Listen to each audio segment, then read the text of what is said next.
ассалому алейкум тамошобинони муҳтарам. Хушхабар барои он шахсоне ки дер интизор буданд ки устоз кай ба Тоҷикистон меоянд. Санаи 25 август як тренинг мешавад управлени персоналам. Агар касоне ки аз шумо мобайни ҳамкоро, мобайни коргаро агар мушкиле дошта бошед, ин якрӯзина тренинг мешавад. ин санаи 25 август мешавад. Барои шахсоне ки бизнес дошта бошанд, бизнесшон дар як ҷо истода бошад, мехоҳанд бизнесшонро васеътар кунанд, мехоҳанд даромадашонро зиёдтар кунанд, як чанд маротиба мехоҳанд тиҷорати худро васеътар кунанд, мехоҳанд коргарои беҳтаринро ба даст оранд, мехоҳанд инвестор ба кори худ пайдо кунанд.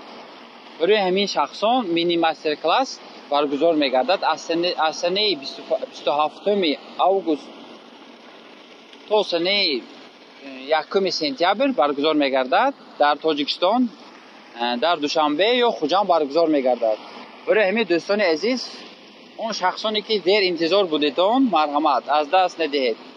шахсони дар Русия ҳастанд, мехоҳанд ба тренинг иштирок кунанд, марҳамат дӯстони азиз, омади худро ба охири моҳи май, охири моҳи август гузоред ва ҳатман иштирок кунед. 5 рӯз давом медиҳад мини мастер класс. 5 рӯз шумо ҳамроҳи устоз дар як ҷо зиндагонӣ мекунед, дар як ҷои истиқоматӣ зиндагонӣ мекунед. дар як 5 рӯз он чи саволҳое дошта бошед, он чи мушкилие дар бизнес дошта бошед, чи мушкилое ки дар бизнес дошта бошед, ҳаминҳоро шумо бартараф кардани имконият доред, барои он ки шояд охирин мини мастер класс дар Тоҷикистон шавад. барои ҳамин дӯстони азиз, марҳамат кунед, рақамҳои мо дар ин ҷо мегузорем, ба ҳаминҳо нависед дар WhatsApp ё занг занед, мо ҳатман ба шумо ҷо мегардонем. саломату сарбаланд бошед дӯстони азиз, мо шуморо интизор дидор дар дарсҳои устоз Саидмурод Давлатов. саломату сарбаланд бошед.